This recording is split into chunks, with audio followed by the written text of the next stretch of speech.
সাল্লাল্লাহু আলাইহি ওয়াসাল্লাম, আমি তোমার প্রতি এমন একটা কিতাব নাজিল করেছি যে কিতাবটা হচ্ছে তিবিয়ানান লিকুল্লি শাই, প্রত্যেকটা বিষয়ের ব্যাখ্যা, ওয়াহুদান, এবং একই সাথে এই কিতাবটা হচ্ছে হেদায়াত, ওয়া রাহমাতান, এবং দয়া অনুগ্রহ, ওয়া বুশরা লিল মুসলিমিন, এবং মুসলিম জাতির জন্য এই কিতাবটা হচ্ছে বুশরা বা সুসংবাদ। আল্লাহ পাক আল কোরআনুল কারীমকে এখানে বলছেন যে হে নবী, আমি আপনার প্রতি এমন একটা কিতাব নাজিল করেছি, অর্থাৎ আল কোরআন, যেই কোরআন হচ্ছে প্রতিটা বিষয়ের ব্যাখ্যা। বলি সুবহানাল্লাহ। এক, দুই নাম্বার, এই কোরআন হচ্ছে হেদায়াত, পুরো মানব জাতির জন্য আল কোরআনে আছে হেদায়াত, আলহামদুলিল্লাহ। এরপর আল্লাহ পাক বলছেন শুধু হেদায়েতই নয়, কোরআন হচ্ছে রহমা, অর্থাৎ দয়া অনুগ্রহ, আলহামদুলিল্লাহ। এবং বুশরা লিল মুসলিমিন, যারা মুসলিম হবে অর্থাৎ কোরআন সুন্নাহর সামনে আত্মসমর্পণ করবে, নিজের ইচ্ছাকে সমর্পণ করবে, তাদের জন্য কোরআন হচ্ছে বুশরা বা সুসংবাদ, আলহামদুলিল্লাহ। তো এই আয়াতের মধ্যে আমরা একটা বিষয়ে লক্ষ্য করি, আল্লাহ পাক বলতে চাচ্ছেন যে আল্লাহ রাব্বুল আলামিন কোরআনুল কারীমের মধ্যে প্রতিটা বিষয়ই ব্যাখ্যা করেছেন। তার মানে আমরা কিভাবে ইবাদত করব কোরআনে বলা আছে, আমরা কিভাবে কোরআন তেলাওয়াত করব, তাসবিহ তাহলিল করব, জিকির আজগার করব, কোরআনে বলা আছে। আমরা কিভাবে পরিবার গঠন করব, কোরআনে বলা আছে। আমরা কিভাবে সমাজ চালাবো, অর্থনীতি চালাবো, বা পলিটিক্যাল সিস্টেমগুলো ডিল করব, নিঃসন্দেহে কোরআনে এটা বলা আছে। আমরা মানব বা মানব না সেটা ইচ্ছা, ইখতিয়ার আমাদের। এই স্বাধীনতা আল্লাহ আমাদেরকে দিয়েছেন, কিন্তু আল্লাহ পাক বলছেন, আল্লাহ রাব্বুল আলামিন আল কোরআনে প্রতিটা বিষয় ব্যাখ্যা করেছেন। বলেন সুবহানাল্লাহ। দ্বিতীয় প্রশ্ন হচ্ছে এখন, কোরআন কি শুধু কোরআন দিয়ে বুঝলেই হবে নাকি হাদিসেরও প্রয়োজন আছে? উত্তর হচ্ছে রাসূলুল্লাহ সাল্লাল্লাহু আলাইহি ওয়াসাল্লামের সুন্নাহ এবং হাদিসগুলোর প্রয়োজন অবশ্যই আছে। দলিল, আল্লাহ পাক সূরা হাশর এর 7 নম্বর আয়াতে বলছেন, ওয়ামা আতাকুমুর রাসূলু ফাখুযুহু, রাসূলুল্লাহ সাল্লাল্লাহু আলাইহি ওয়াসাল্লাম তোমাদেরকে যা যা দিয়েছেন সব গ্রহণ করো। এটা নিয়ে বাকবিতনটা করো না, রাসূল যা যা দিয়েছেন সব নিয়ে নাও, চুপচাপ নিয়ে নাও। ওয়ামা নাহাকুম আনহু ফান্তাহু, রাসূলুল্লাহ সাল্লাল্লাহু আলাইহি ওয়াসাল্লাম যা যা থেকে নিষেধ করেছেন চুপচাপ ছেড়ে দাও। এখন রাসূল যা দিয়েছেন এবং যা থেকে নিষেধ করেছেন এটা আমরা পাচ্ছি হাদিসের মধ্যে। কোথায়? হাদিসে, অর্থাৎ কোরআন এবং হাদিসকে মিলেই হলো ইসলাম। আর এই ইসলামকে আল্লাহ পাক বলছেন আল্লাহর কাছে একমাত্র গ্রহণযোগ্য দিন বা কমপ্লিট কোড অফ লাইফ, জীবন ব্যবস্থা। আল্লাহ পাক আরো বলছেন এই ইসলাম ছাড়া অন্য কোনো দিন আল্লাহর কাছে গ্রহণযোগ্য নয়। কেউ যদি ইসলাম ছাড়া অন্য কোনো দিন তালাশ করে, কশ্চিনকালেও তার কাছে কোনো আমল কবুল করা হবে না। আল্লাহ পাক এটাও বলছেন সূরা মাঈদার 3 নম্বর আয়াতে গিয়ে যে কোরআন এবং সুন্নাহ কেন্দ্রিক এই ইসলাম হচ্ছে একটা পরিপূর্ণ দিন, যেখানে সংযোজন বা বিয়োজনের কোনো সুযোগ নাই। এখন আল্লাহ পাকের কথা যদি সত্য হয়, তাহলে আমরা যে বিশ্বে বসবাস করছি এই বিশ্বেরও প্রতিটা বিষয়কে কোরআন সুন্নাহ দিয়ে ব্যাখ্যা করা যাবে কিনা? এই বিশ্বে আমরা দেখছি জালেমদের উত্থান, মজলুমদের আর্তনাদ, এটা কোরআন সুন্নাহে আছে কিনা? তাহলে এই বিশ্বে আমরা দেখছি আল্লাহ রাব্বুল আলামিনের যে বিধান, লা ইলাহা ইল্লাল্লাহ এর যে ভিতরের একটা অর্থ যে আল্লাহ পাকের বিধান ছাড়া কোনো বিধান চলবে না, অথচ আমরা বিশ্বে দেখছি যে আল্লাহর বিধানকে পাশ কাটিয়ে মানুষের রচিত বিধান দিয়ে বিশ্ব চালাচ্ছে। এই সমস্যার সমাধান কোরআনে আছে কি নাই? আমরা এখনকার বিশ্বে যে দেখছি আল্লাহ পাকের হালাল অর্থনীতি বাদ দিয়ে আমরা সুদ ভিত্তিক অর্থনৈতিক সিস্টেম গ্রহণ করেছি, এর সমাধান কোরআন এবং সুন্নাহে আছে কি নাই? আমরা এখনকার সমাজে দেখছি যে মুসলিমদের মধ্যে বিভক্তি দেখা দিচ্ছে, যদিও বা তাদের ঐক্যবদ্ধ থাকা উচিত, ভালোবাসার ঘাটতি দেখা যাচ্ছে। তাহলে এই সমস্যার সমাধান কোরআন সুন্নাহে আছে কি নাই? আমরা এখন দেখি চলমান বিশ্বে কিয়ামতের আলামতগুলো একটা একটা করে আবির্ভূত হচ্ছে। যত দিন যাচ্ছে সমাজের মধ্যে ফিতনা ফাসাদ বাড়ছে। তাহলে এই সমস্যাগুলোর সমাধান কোরআন সুন্নাহে আছে কি নাই? আমরা এখন দেখছি পরিবারগুলোর মধ্যে পারিবারিক ভাঙন বেশি হচ্ছে, সামাজিক মূল্যবোধের অবক্ষয় ঘটছে, যুব সমাজের মধ্যে মাদকের ব্যাপক প্রচার ঘটছে, মেয়েদের মধ্যে বেপরদামি ছড়িয়ে পড়ছে, নামাজি ব্যক্তির সংখ্যা কমছে, নারায়ে তাকবীর আল্লাহু আকবার বলার লোক পাওয়া যাচ্ছে, কিন্তু নামাজ পড়ার জন্য 5 ওয়াক্ত নামাজে মসজিদে লোক পাওয়া যাচ্ছে না। আমরা দেখছি কোরআন পুড়িয়ে দিলে মানুষের আত্মসম্মানে লাগছে ঠিকই, কিন্তু সেই কোরআন তার বাসায় পড়ে আছে, তেলাওয়াত করার ফুরসত মিলছে না। এই সমস্যাগুলোর সমাধান কোরআন শুনে আছে কি নেই? তাহলে এখন আজকের যে দিবস, এই যে ভালোবাসা নিয়ে এত কথা হচ্ছে, তাহলে প্রকৃত ভালোবাসা কি আর কথিত ভালোবাসা কি? নিঃস্বার্থ ভালোবাসা কাকে বলে আর জেনার স্বার্থের ভালোবাসা কাকে বলে? এই বিষয়গুলোর ব্যাখ্যা কোরআন সুন্নাহয় থাকবে কিনা? আল্লাহ পাক কোরআনে বলছেন, আমি আল কোরআনে প্রতিটা বিষয়কে ব্যাখ্যা করেছি।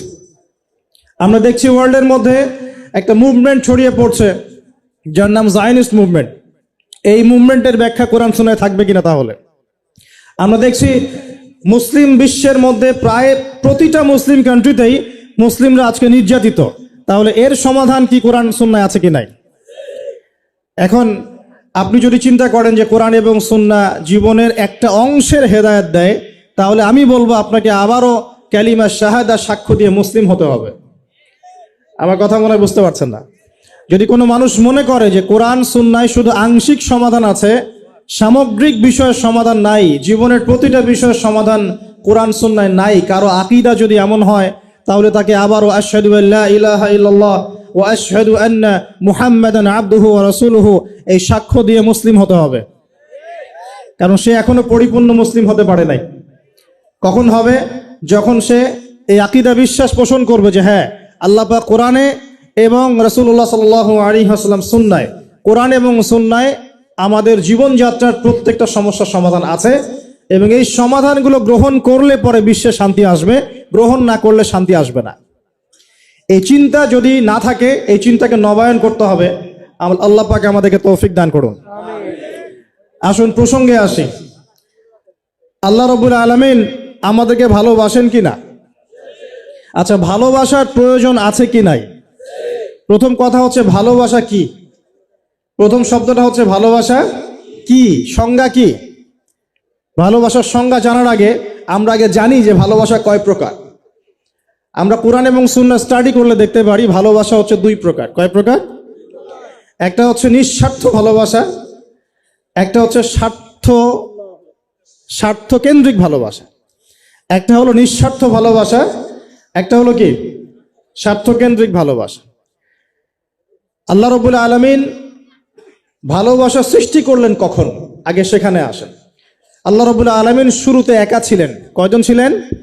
তাহলে কি এখন তিনি দুইজন? আল্লাহ রাব্বুল আলামিন ছিলেন একা। মনে রাখবেন, কোন সৃষ্টি একা থাকতে পারে না। আল্লাহ রাব্বুল আলামিন স্রষ্টা, তিনি একা থাকতে পারেন।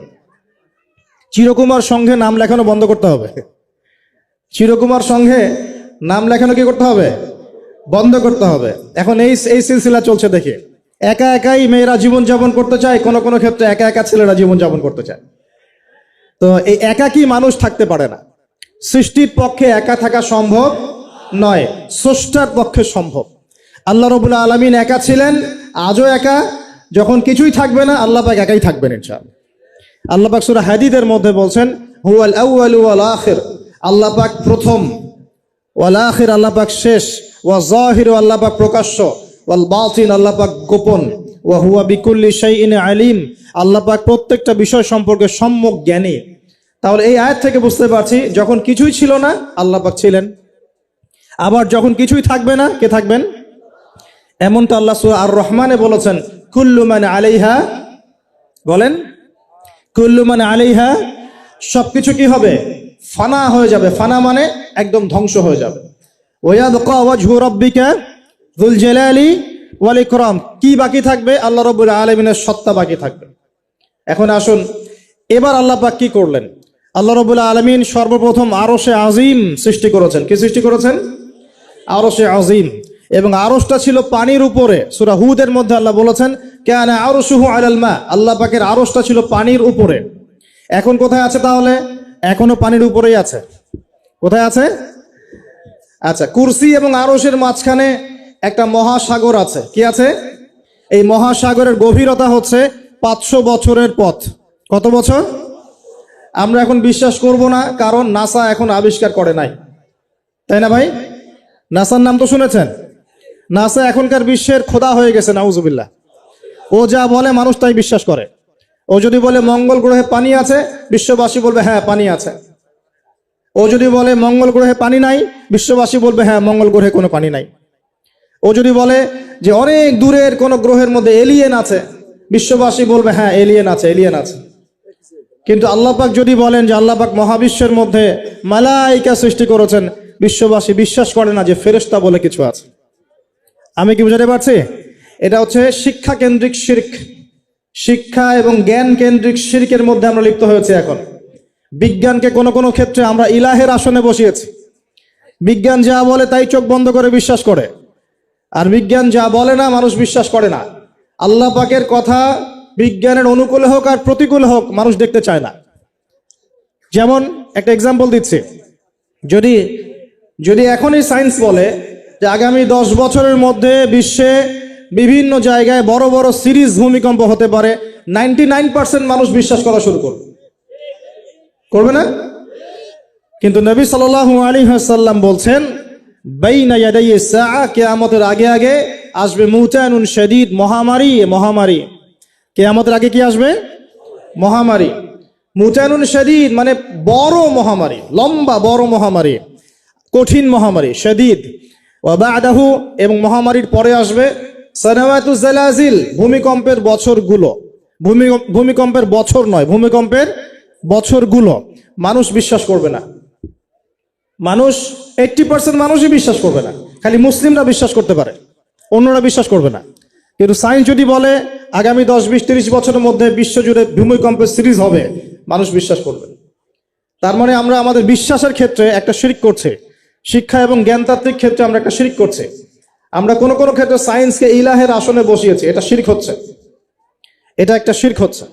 আসুন, আল্লাহ রাব্বুল আলামিন আরশ সৃষ্টি করার পরে সৃষ্টি করেছেন কলম। কি সৃষ্টি করেছেন? কলম। আল্লাহ পাক বলেছেন কলমকে উকতুব, তুমি লিখো। কলম বলেছে মাযা আকতুব, আমি কি লিখবো? আল্লাহ বলেছেন কিয়ামত পর্যন্ত যা হবে সব লিখে ফেলো। লাউহে মাহফুজের মধ্যে আল্লাহ পাক এই কলমের দ্বারা কিয়ামত পর্যন্ত যা হবে সব লিখে ফেলেছেন। তো প্রিয় যুবক ভাই, চাকরি নিয়ে এত হতাশায় পড়ার কোনো কারণ নাই। রিজিকের সন্ধানে এত হতাশায় পড়ার কোনো কারণ নাই। রিজিক যা আছে তাই পাবেন, আপনার রিজিক লেখা হয়ে গেছে। এরপরে সাউন্ড কমান ডান বাম থেকে। এরপরে মানুষ যখন মায়ের গর্ভে ছিল, বয়স ছিল 4 মাস 10 দিন। কতদিন? 4 মাস 10 দিন। আল্লাহর পক্ষ থেকে ফেরেশতা রূহ নিয়ে এসেছেন। ফেরেশতা বলে কি কিছু আছে? বিশ্বাস করেন? কিন্তু ফেরেশতা তো চোখে দেখা যায় না, তাহলে কেন বিশ্বাস করেন? যখন মুসলিমরা কোনো কিছু না দেখে বিশ্বাস করা শুরু করেছে, তখন এই বিশ্বাসটার একটা নাম দিয়েছে পশ্চিমারা। এই বিশ্বাসটার একটা নাম দিয়েছে পশ্চিমারা। এই বিশ্বাসটার নাম কি জানেন? এই বিশ্বাসটার নাম তারা দিয়েছে ধর্মান্ধতা। কি দিয়েছে? শব্দটা শোনেন নাই? ক্লাসিক্যাল সেকুলার পত্রিকাগুলোর মধ্যে দেখেন না ধর্মান্ধতা শব্দটা? মানে কি? এর মানে কি? মানে আপনি ফেরেশতা তো দেখেন না, বিশ্বাস করেন কেন? তার মানে আপনি অন্ধ, তার মানে আপনি ধর্মান্ধ। বুঝতে পারছেন? এখন আমাকে বলেন যে এই ফেরেশতায় যদি কেউ বিশ্বাস না করে, সে কি মুমিন হতে পারবে? সে কি মুসলিম হতে পারবে? ইমানের যে 6টা পিলার, আল্লাহ বিশ্বাস, ফেরেশতা মণ্ডলীতে বিশ্বাস, আসমানি কিতাবে বিশ্বাস, নবী রাসূলগণে বিশ্বাস, পরকালের জীবনে বিশ্বাস আর ভাগ্যে বিশ্বাস, এই 6টার কোনোটাই কি দেখা যায়? ছোঁয়া যায়? উপলব্ধি করা যায়? কঠিন তরল বায়বীয় পরীক্ষা করা যায়? বা ল্যাবরেটরিতে গবেষণা করে পরীক্ষা করা যায়? তো যেহেতু আমরা এগুলো না দেখেই বিশ্বাস করি, এই কারণে পশ্চিমারা আমাদেরকে বলে তারা ধর্মান্ধ। এখন উত্তর কি হবে আপনার? উত্তর হচ্ছে এই যে আল্লাহ পাক আমাকে যে জ্ঞান দিয়েছেন, আল্লাহ পাক আমাকে যে লিমিটেড জ্ঞান দিয়েছেন, এই জ্ঞান দিয়ে আমি আগামীকাল কি হবে সেটা বলতে পারি না। বলতে পারি? যে মানুষের জ্ঞান এতই ক্ষুদ্র যে আগামীকাল তার সাথে কি হবে সে বলতে পারে না, সেই মানুষের পক্ষে কি এই অদৃশ্যের জগৎ সম্পর্কে এত গভীর জ্ঞান লাভ করা সম্ভব? মানুষের জ্ঞান কি অসীম, না আল্লাহ পাকের জ্ঞান অসীম? এখন সেই অসীম সত্তার পক্ষ থেকে যখন কোনো ওহী আসে, কোনো তথ্য সংবাদ আসে, তাহলে আমি কি সেই জ্ঞানকে পেনিট্রেট করতে পারবো? বরং আমার উচিত হবে সেই তথ্যকে বিশ্বাস করা এবং তার সামনে আত্মসমর্পণ করা। তাহলে আমি ধর্মান্ধ হয়ে সবচেয়ে স্মার্ট মানুষ হয়েছি। যারা আল্লাহ পাকের ওহীতে বিশ্বাস করে সে হচ্ছে সবচেয়ে স্মার্ট মানুষ। কারণ আল্লাহ পাকের ওহীর সব জ্ঞান তো আমি ভেদ করে যেতে পারবো না। কারণ আমি তো আগামীকাল কি হবে তাই জানি না। আগামীকাল কি হবে তাই যে জানে না, সে কিভাবে পরকালের জীবনকে ব্যাখ্যা করবে? কিয়ামতের মাঠে কে কোথায় দাঁড়াবে, কার হাসর কোথায় হবে, কে জান্নাতে যাবে কে জাহান্নামে যাবে, আমি কি বলতে পারবো? কার সাথে কোন ফেরেশতা আছে, কার সাথে কি আকৃতির শয়তান আছে, শয়তান তাকে কিভাবে ওয়াসওয়াসা দেয়, কবরে কি আযাব হয়, আত্মা কাকে বলে, স্বপ্নে মানুষ কেন দেখে হাসে কাঁদে, স্বপ্ন কিভাবে সত্যি হয়, এরকম অনেক প্রশ্ন আছে গায়েবের। এগুলোকে আমরা ব্যাখ্যা করতে পারবো? অতএব গায়েবে বিশ্বাস না করলে কেউ মুমিন হতে পারে না। আর আল্লাহ রাব্বুল আলামিন এই গায়েবের খবর জানেন। এই গায়েবের খবর থেকে আল্লাহ আমাদেরকে যতটুকু তথ্য দিয়েছেন এতটুকু আমরা জানি, এর বেশি আমরা জানি?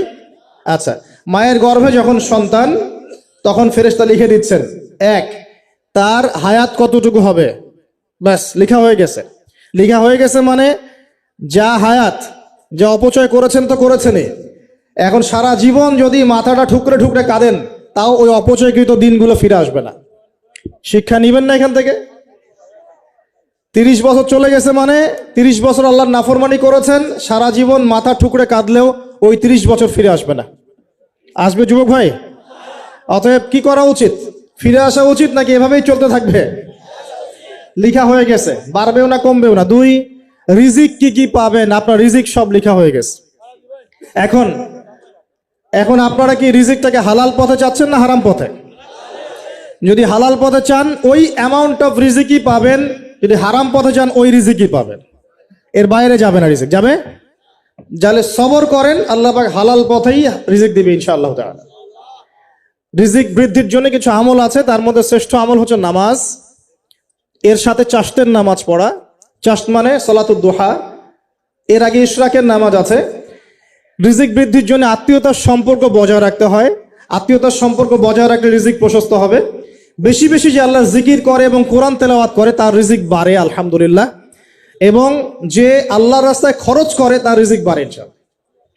এই রিজিক বাড়ার কিছু পলিসি আছে। সবচেয়ে শ্রেষ্ঠটা হচ্ছে নামাজ, আল্লাহর জিকির তেলাওয়াত। এরপর আমলের মধ্যে আত্মীয়তার সম্পর্ক বজায় রাখা।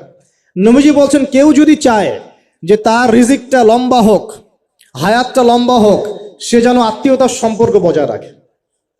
আত্মীয়তার সম্পর্ক এখন আস্তে আস্তে নষ্ট হয়ে যাচ্ছে না? খেয়াল করে দেখেন, আত্মীয়তার সম্পর্ক আপনি বজায় রাখবেন।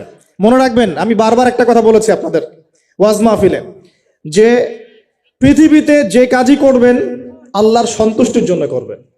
আত্মীয়তার সম্পর্ক বজায় রাখবেন আল্লাহর সন্তুষ্টির জন্য, তাদের কাছে কিছু পাওয়ার আশায় না। যখনই আপনি কারো কাছে কিছু পাওয়ার আশা করবেন আপনি কষ্ট পাবেন। যখনই কারো কাছে কিছু পাওয়ার আশা করবেন আপনি কষ্ট পাবেন। কারো কাছে এত বেশি পাওয়ার আশা করবেন না। কার কাছে পাওয়ার আশা করবেন? আল্লাহর কাছে, যে আমি এই কাজটা করছি আল্লাহ আমাকে পুরস্কার দিবে ইনশাআল্লাহ। আমি আত্মীয়তার সম্পর্ক বজায় রাখছি কেন? আল্লাহর কাছে রিজিকে বরকতের আশায়, আল্লাহর সন্তুষ্টির জন্য। মনে রাখবেন প্রিয় ভাইয়েরা, আমল কবুল হওয়ার শর্ত মোটামুটি 3টা। কয়টা? 1 নাম্বার, আমলগুলো হতে হবে আল্লাহর সন্তুষ্টির জন্য, 1। 2 নাম্বার, আমলটা হতে হবে রাসূলুল্লাহ সাল্লাল্লাহু আলাইহি ওয়াসাল্লামের পদ্ধতিতে, অন্য কারো পদ্ধতিতে নয়। 3 নাম্বার, আমলটা করার জন্য আপনার রিজিকটা হতে হবে হালাল। হারাম রিজিকের আমল আল্লাহর কাছে কবুল হয় না। আল্লাহ পাক আমাদের সবাইকে হালাল রিজিকের ব্যবস্থা করে দিন এবং রিজিকটাকে প্রশস্ত করুন, আমিন। তো রিজিক লেখা হয়ে গেছে 2। 3 নাম্বার, লেখা হয়ে গেছে এ ব্যক্তি কি কি কাজ করবে দুনিয়ায়, এ ব্যক্তি দুনিয়ায় কি কি কাজ করবে সব লেখা হয়ে গেছে। এখন যদি একটা চোর বলে যে আল্লাহ পাক আমার তাকদিরে লিখেছিলেন যে আমি চুরি করব, তাই আমি চুরি করেছি। এখন যদি একজন ধর্ষক বলে আল্লাহ আমার তাকদিরে লিখেছিল যে আমি ধর্ষণ করব, তাই ধর্ষণ করেছি। এখন যদি যারা এই জনগণের কিছু সম্পদ আত্মসাৎ করে খেয়ে ফেলছে তারা যদি বলে আল্লাহ তাকদিরে লিখছিলেন জন্যই দুর্নীতি করেছি, তাহলে কথাটা কি হবে? গ্রহণযোগ্য হবে? এখন যদি দলিল দেয় তাকদিরে তো লেখা ছিল। এই আকীদাটার নাম হচ্ছে জাবারিয়া আকীদা। কি আকীদা? জাবারিয়া। এমন একজন ব্যক্তি উমর রাদিয়াল্লাহু আনহুর দরবারে এসেছিল, চোর চুরি করেছে, ধরা পড়েছে। উমর রাদিয়াল্লাহু আনহু বলেছেন হাত কেটে ফেলো। তখন সে বলছে যে আমার হাত তো কাটা যাবে না। কেন? আল্লাহ পাক তাকদিরে লিখেছেন আমি চুরি করব, তাই চুরি করেছি। তো উমর রাদিয়াল্লাহু আনহুর সামনে এই কথাটা বলেছে। আর উমর রাদিয়াল্লাহু আনহু কি বিচক্ষণ মানুষ ছিলেন না বোকাশোকা ছিলেন? বলেন, তার মতো শাসক পাওয়া যাবে? তার মতো আরো একজন শাসক আসবে ইনশাআল্লাহ পৃথিবীতে। তার নাম কি? নবী ঈসা আলাইহিস সালাম, ইনশাআল্লাহ তাআলা। এবং তার আগে আরো একজন ইমাম আসবেন, তার নাম কি? তার নাম হচ্ছে মুহাম্মদ। কি নাম? তার নাম মুহাম্মদ, তার উপাধি হচ্ছে মাহদি। কখন আসবেন? যখন পৃথিবীতে যুদ্ধ বিগ্রহ ছড়িয়ে পড়বে, ব্যাপক আকারে মালহামা চলবে, তখন আসবেন। কাদের পক্ষে আসবেন? মুসলিমদের পক্ষে। কি উদ্দেশ্যে আসবেন? সারা বিশ্বে জুলুম তুলে ফেলার জন্য। এবং আরেকটা কি উদ্দেশ্য? ওই জেরুজালেম উদ্ধার করার জন্য। কোন জেরুজালেম? যেটা এখন ইহুদিরা দখল করে আছে। চারপাশে আরবরা, মাঝখানে ও কেমন করে দখল করে আছে? আরবদেরকে হাতের মুঠোয় নিয়ে নিয়েছে। এই কারণে মুনাফিকদের উপর টিকে আছে সে, এবং তার পশ্চিমা মিত্রদের উপর টিকে আছে। ঈসা আলাইহিস সালাম কেন আসবেন? এই জায়গাটা পুনরুদ্ধার করার জন্য। ঈসা আলাইহিস সালাম কি পরাজিত হবেন না বিজয়ী হবেন? কত বছর বিশ্ব শাসন করবেন? 40 বছর। এগুলো হবে বিশ্বে, এগুলো হওয়া এখনো বাকি আছে। আরো কি হবে? মুসলিমরা কনস্ট্যান্টিনোপল আবার জয় করবে। এই কনস্ট্যান্টিনোপলের মধ্যে ফিতনা দেখা দিবে অচিরেই, মুসলিমরা ওইটা আবার দখল করবে ইনশাআল্লাহ তাআলা। আরো কি হবে? বললাম ভূমিকম্পের বছরগুলো আসবে সামনে, এবং মুতায়নুন শাদীদ, মহামারীও আসবে। আরো কি? বড় বড় 3টা ভূমিকম্প বাকি আছে এখনো। আগে বলেছি লেকচারে, একটা পৃথিবীর পূর্বে, একটা পশ্চিমে, একটা মাঝখানে। এগুলো এখনো বাকি আছে। বিশ্বে অনেক কিছু হওয়া এখনো বাকি আছে। এখন যা দেখছি এগুলোই সব না, এগুলো চলে যাবে। সময় কি হবে? চলে যাবে। আরো নতুন সময় আসবে ইনশাআল্লাহ তাআলা। আমাদের দায়িত্ব কি? আমাদের দায়িত্ব পরিস্থিতি বুঝে দিন ধরে রাখা, আমল করা, এবং মানুষকে দিনের দিকে আহ্বান করা। আমরা যদি দায়িত্ব পালন না করি তাহলে কি হবে? আল্লাহ পাক আমাদেরকে সরিয়ে দিয়ে নতুন কওম নিয়ে আসবেন। আল্লাহ পাক সূরা মুহাম্মাদে বলেছেন, ওয়া ইন তাতাওয়াল্লাউ, তোমরা যদি মুখ ফিরিয়ে নাও, ইয়াস্তাবদিল কওমান গায়রাকুম, আল্লাহ পাক নতুন কওমকে তোমাদের জায়গায় স্থলাভিষিক্ত করবেন। সুম্মা লা ইয়াকুনু আমসালাকুম, তারা তোমাদের মতো হবে না, মানে আমাদের মতো অপদার্থ হবে না। উম্মার বিজয়ের শর্ত কি? আল্লাহ সূরা মুহাম্মাদেই বলেছেন, ইন তানসুরুল্লাহ ইয়ানসুরুকুম, তোমরা আল্লাহর দ্বীনকে সাহায্য করো, তবেই আল্লাহ তোমাদেরকে সাহায্য করবে। ওয়া ইউসাব্বিত আকদামাকুম, তোমাদের পা আল্লাহ দৃঢ় করে রাখবেন। আমরা আল্লাহকে সাহায্য না করলে আল্লাহ পাক আমাদেরকে সাহায্য করবেন না। সিম্পল।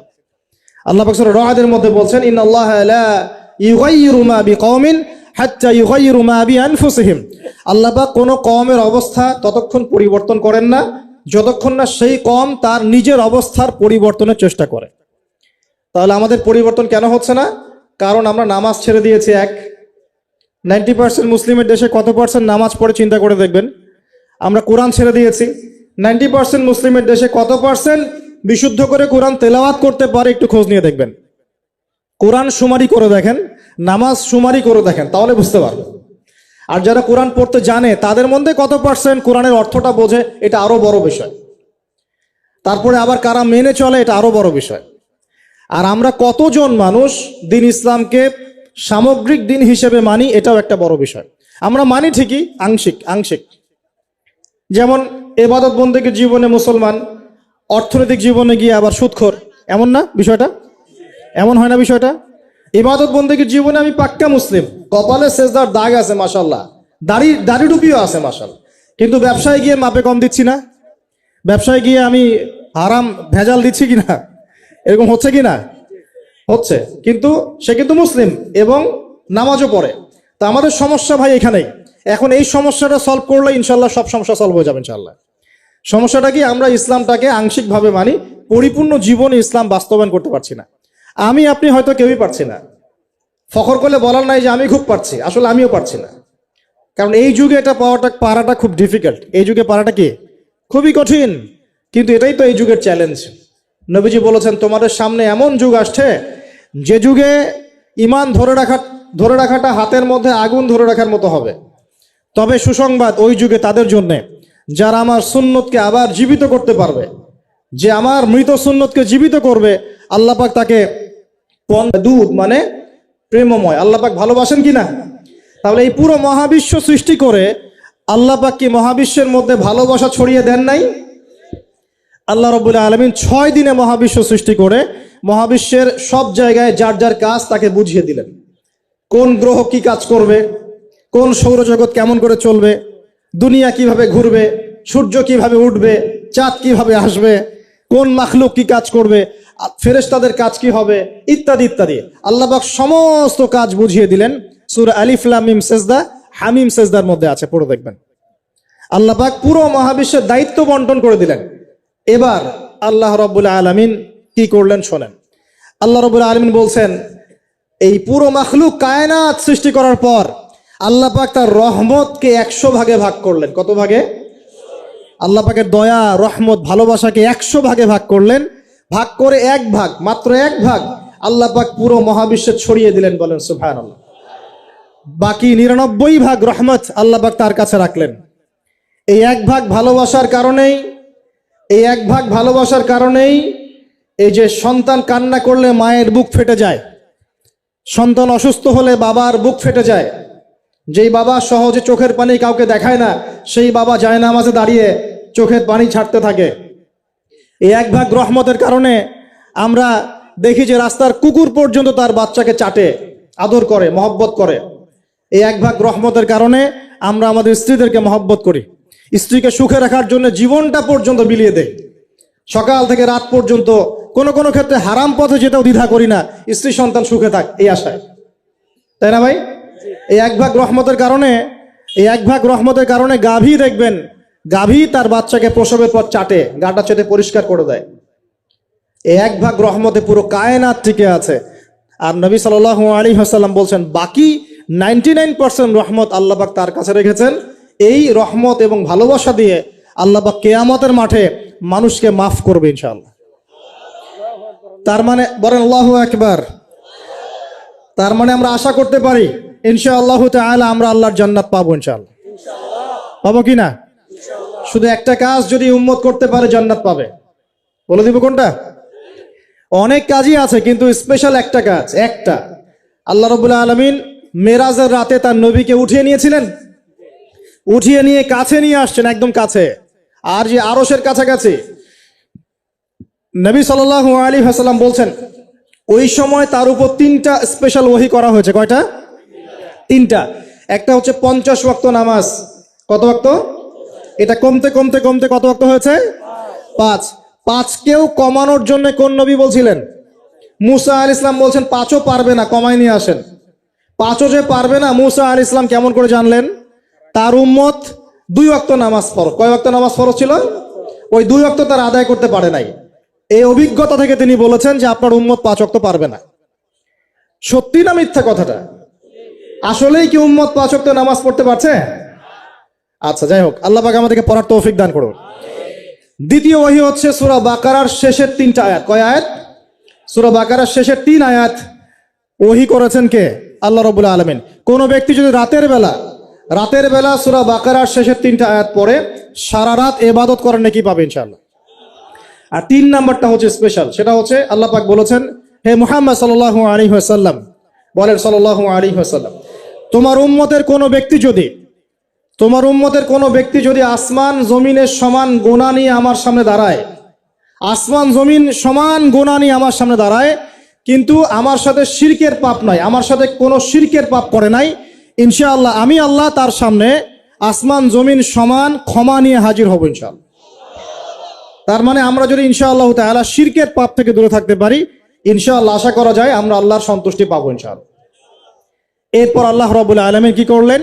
আল্লাহ রাব্বুল আলামিন পুরো মহাবিশ্ব সৃষ্টি করে সব দায়িত্ব ভাগ করে দিলেন। ভাগ করে দেওয়ার পরে আল্লাহ পাক জান্নাত জাহান্নাম সৃষ্টি করেছেন কিনা? আচ্ছা, জান্নাত এবং জাহান্নাম কার কার জন্য সৃষ্টি করেছেন বলেন? জিন আর মানুষ। আচ্ছা, এখন জান্নাতের চেয়ে কি শান্তির কোনো জায়গা আছে? আচ্ছা, এই জান্নাত কার জন্য সৃষ্টি করেছেন? জিন আর মানুষ। আচ্ছা, তাহলে আল্লাহ পাক মানব জাতিকে ভালোবাসেন কিনা? ভালোবাসেন কিনা? আপনি যখন কাউকে ভালোবাসবেন, তাকে সবচেয়ে সুন্দর গিফট দিতে চাইবেন কিনা? তার জন্য সবচেয়ে ভালোটা কিনতে চাইবেন কিনা? আল্লাহ পাক জান্নাত তৈরি করেছেন কাদের জন্য? আমাদের জন্য। তার মানে আল্লাহ পাক আমাদেরকে ভালোবাসেন কিনা? অবশ্যই বাসেন। আল্লাহ রাব্বুল আলামিন জাহান্নামও তো সৃষ্টি করেছেন। এখন যদি বলি যে তাহলে আল্লাহ পাক কি আমাদেরকে ভালোবাসেন না, জাহান্নামে কিভাবে দিবেন? উত্তরটা কি হবে তাহলে? উত্তর হচ্ছে এই যে যদি আল্লাহ না করুক কোনো ব্যক্তি জাহান্নামে যায়, তাহলে বুঝতে হবে সেই ব্যক্তি জাহান্নামে যাওয়ার যোগ্য ছিল বলেই জাহান্নামে গিয়েছে। কথা কি বুঝতে পারছেন? আর যদি কোনো ব্যক্তি জান্নাতে যায়, তাহলে বুঝতে হবে সেই ব্যক্তির উপর আল্লাহ পাক দয়া করেছেন বলেই সে জান্নাতে গিয়েছে। মানুষ তার আমল দিয়ে জান্নাতে যেতে পারবে না, মানুষ তার আমল দিয়ে জান্নাতে যেতে পারবে না, আল্লাহর দয়া অনুগ্রহ দিয়ে জান্নাতে যাবে ইনশাআল্লাহ তাআলা। আল্লাহ পাক আমাদের সবাইকে সেই দয়া অর্জন করার তৌফিক দান করুন। সামনে রহমত পাওয়ার একটা